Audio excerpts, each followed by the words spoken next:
দেন আছে একটা চুড়িদার। আর এটা হচ্ছে আমি পয়লা বৈশাখের দিন পরবো, 15ই এপ্রিল, কালকে পয়লা বৈশাখ।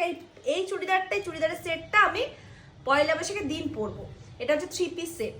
এই যে দেখো খুব সুন্দর, যখন পরবো তখন আরো বেশি ভালো করে দেখতে পাবে। এই একটা সেট, এটা একটা 1 পিস আছে, এটা অনেকদিন আগের কেনা।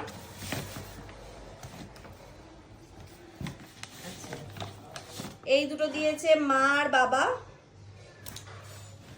এটা দিয়েছে মা, এটা একটা টপ। এই দুটো হচ্ছে 1 পিস।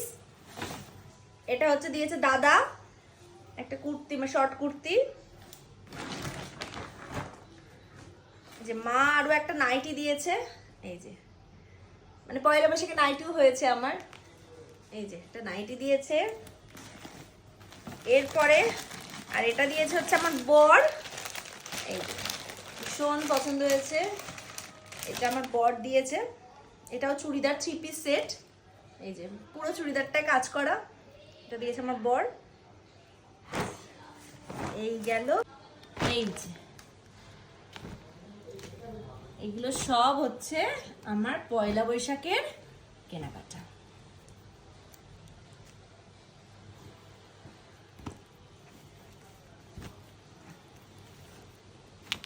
ওই ব্যাগ থেকে দেখা যায় না, দেখাচ্ছি।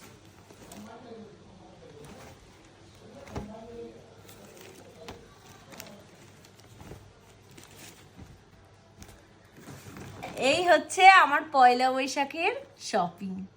তোমরা কেমন হয়েছে জানিও, আর কোনটা সব থেকে বেশি ভালো লাগলো সেটাও জানিও। কিছু মনে করো না, আমি একটু শপিং প্রেমী, মানে প্রচণ্ডভাবেই শপিং পাগল একটা মেয়ে। প্রচণ্ড ড্রেস কিনতে ভালোবাসি, আর নেশা এটা আমার বলতে পারো। শুধু ড্রেস না, চটি, হ্যাঁ, ব্যাগ, ঘড়ি, মানে এত ড্রেস কারণ পয়লা বৈশাখে হয়, আমি নিজেই অবাক। আমার যখন ব্যাগগুলো সব একসাথে করলাম এনে, আমি নিজেই অবাক।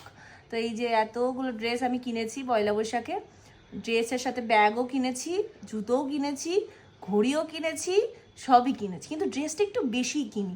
যাক, তোমাদের পয়লা বৈশাখের শপিং কেমন হলো অবশ্যই জানিও।